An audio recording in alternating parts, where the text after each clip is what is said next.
Yehovah,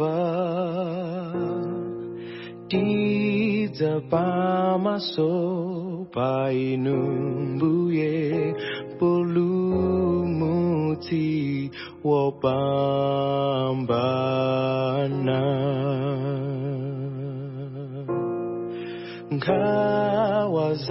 Kawazatu Majimo onse titula pansi pamapazi ainumbuye.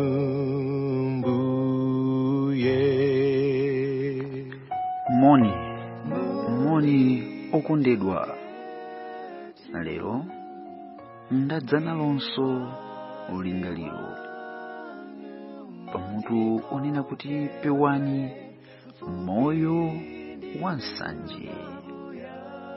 Pewani moyo wansanje. Numeri chapter 11 verse 24 mpaka na 29 pali nkhani iyi. Ndipo Mose anatuluka nawuza anthu mawu a Yehova, nasonkhanitsa akulu a anthu 70, nawayimika pozungulira pa chihema. Ndipo Yehova anatsika mu mtambo nanena naye, natengako mzimu uli pa iye, nawuyika pa akulu 70. Ndipo kunali kuti pokhala mzimu pa iwowa ananenera, koma osabwerezanso.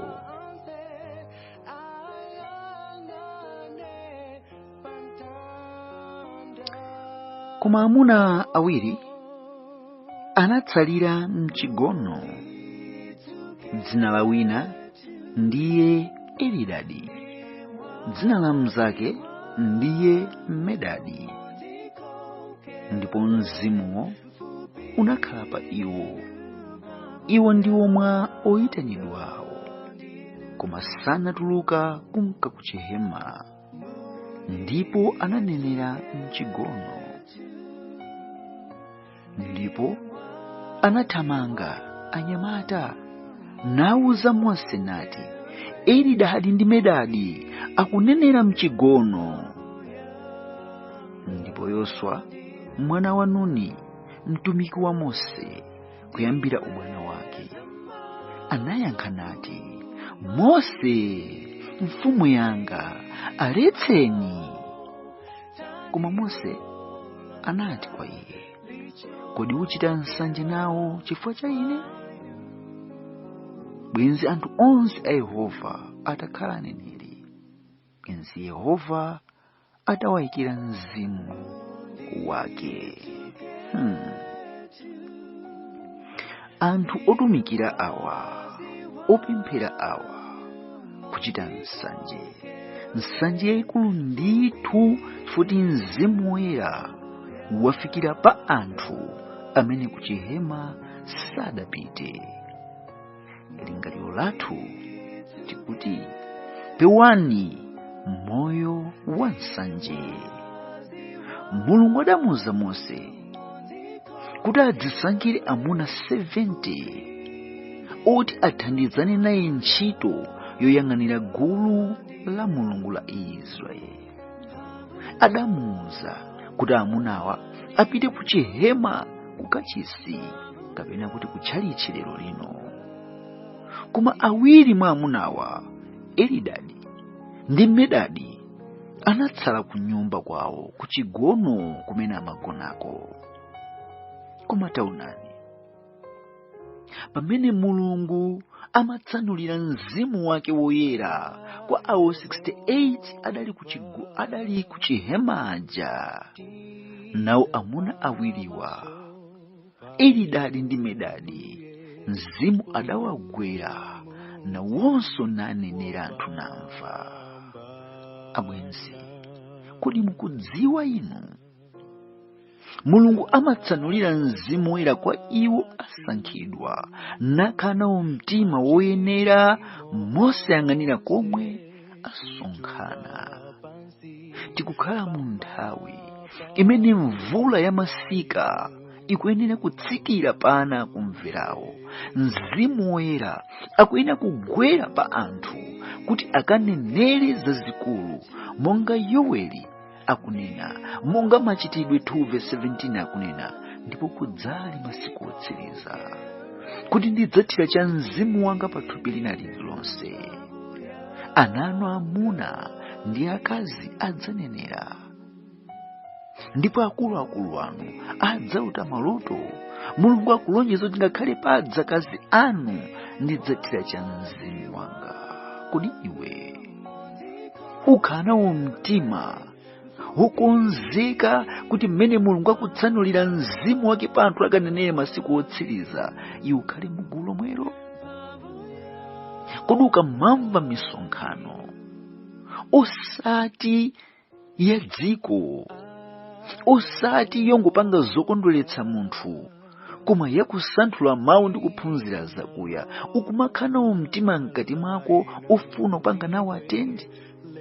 Kodi moyo wako ukakhala ku nyumba ukumakhala modzipereka m'manja mwa Mulungu kuti mmene Mulungu akutsanulira cha Mzimu wake pa thupi lililonse, iwenso ukukhudze nawo?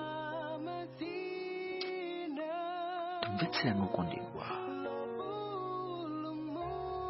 Elidadi ndi Medadi adanenera ali ku nyumba. Kodi mmadziwa kuti ngakhale mmene Yesu amabadwa, Simeoni ndi Ana adali ku nyumba, sadali kukachisi? Koma Yesu atabadwa nkubwera, oyamba kudziwa adali Simeoni ndi Ana. Ansembe adali kuchalichi sadadziwe. Ndizakuya izi. Koma anyamata ena poona kuti awa sadapite ku chihema, zikutheka bwanji kuti akunenera amenewa? Likadakhala lero anthu bwenzi tikumati awa sadapite ku sukulu, awa ya maphunziro awo busa, awa samayimba nawo mu kwayala ya kutchalichi, awa sali mugulu la chinyamata kutchalichi, alibe udindo wina uliwonse. Awa zikutheka bwanji kutumikira motero? Awa sadapange nawo maphunziro a medical missionary, zikutheka bwanji kupanga nawo zimene zizi? Awa sali ngula kuti lakuti. Tikumaziona WhatsApp, mautumiki alipo ambiri, koma nsanje pakati pa anthu utumikira ilipo ndipo yochuluka. Mtima wako uli bwanji? Siningapange izo, siningapite uko. Ngakhale ma WhatsApp mene ena kulemba zinthu, siningapange komenti zawo koma zawo. Msanje mkati mwa moyo. Okondedwa, sanje idapezeka mkati mwa moyo wa Yoswa ndi anyamatawa. Akumuuza Mose, taletseni anyamata awiri wataletseni Mose. Ngakhale Yoswa naye adagwa muyesero la nsanje imene. Iye namada kanena kwa Moseyo, kukhala mnyamata wa Mose amadzimva kuti ndi wapafupi ndi Mose. Ine ndi wapafupi ndi abusa, ine ndi wapafupi ndi adiminine, ine ndi wapafupi ndi mlalikine, kuziona kuti oyenelera kuti ndamene ungapange zinthu nanena. Tawaletseni awa wa Mose, tawaletseni, asafunani ndi inu. Mukukumbukira okondedwa kuti ngakhale ophunzira ake a Yesu nawo adachita nsanje, ophunzira ka Yohane nawonso adachita nsanje. Uja mwambatiza uja tampeza sura kubatiza uku. Koma ophunzira ka Yesu nawo pa Luka chapter 9:49 anafika polankhula mawu awa. Ndipo Yohane anayankha nati, Ambuye, tinaona wina ali kutulutsa ziwanda m'dzina lanu, ndipo tinamuletsa chifukwa satsatana nafe.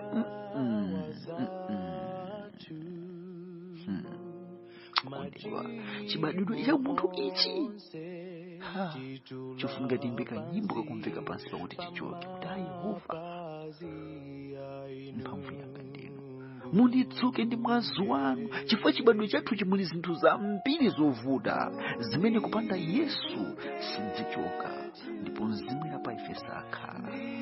Nsanje mkati mwathu imakhalamo, mautumiki muli nsanje zosiyanasiyana, koma Yesu atithandize ife. Yesu adawayankha anthuwa, musawaletse amene satsutsana nafe, thandizani nafe, mosakumuuza Yesu kuti uchita nsanje chifukwa cha ine. Pogwira ntchito ya Mulungu, pochita malonda anu, mabizinesi anu osiyanasiyana, ngakhale maubale athu osiyanasiyana, mulitu zinthu kwambiri mudzikoli, mautumiki osiyanasiyana alipo, zipatala zimene zatchuka penawo zilipo posiyanasiyana. Mkati mwa moyo wanu mumva bwanji? Mwina nsanje nokha simungayione, koma zimene mmachita, zimene mmalemba, zimene mungalankhule, mmene mungachitire bizinesi yanu, kandi bizinesi ya muutumiki, kandi kuti zimaonetsera nsanje mkati mwa moyo wanu. Tisachite nsanje tingachite chinthu choyipa. Mose adamuyankha Yoswa, kodi uchita nsanje nawo chifukwa cha ine? Yesu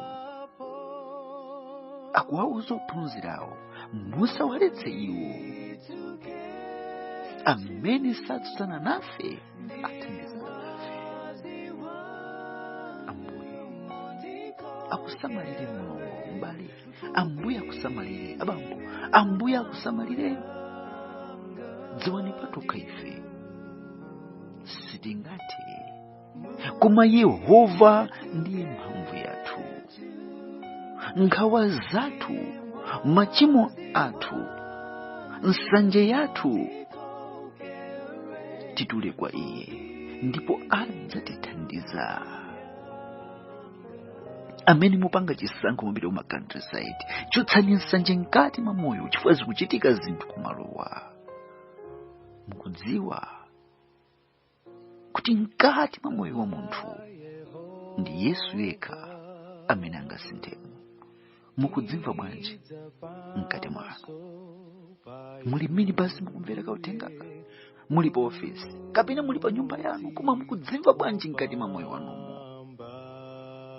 Mukhonza kupemphera lero lino pompano sikale mene kumvera kanyimbo ukomaka kuti Ayehova, Ayehova, mphamvu yanga ndino, munditsuke ndi mwazi wanu. Khoza kupemphera pompano kuti Atate, khululukireni nsanje yanga. Padziwe pamene kumachita nsanje wepo ndopemphereza pamene popo mulingani mawu a Mulungu wakumwamba. Munditsuketu ndi mwazi wanu. Yesu ndinu mphamvu yanga. Chotsereni kuwawa mkati mwa mtima mwanga, kuwawa kwina kwake mkati mwa mtima mwanga, kuti ndisamachite nsanje, ndipo Ambuye akulandira nakuthangata. Pewani musachite nsanje, mungachite choyipa. M'dzina la Yesu Khristu, amen.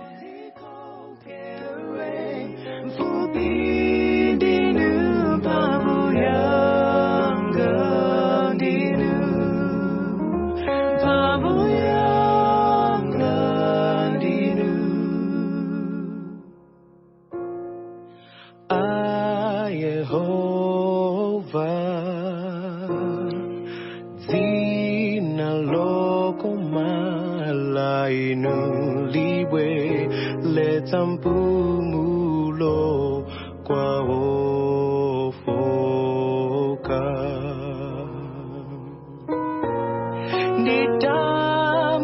nitamatina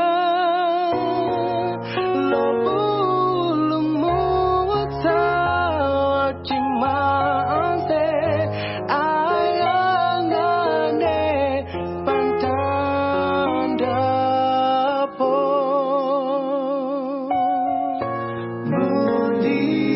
to get to the wazi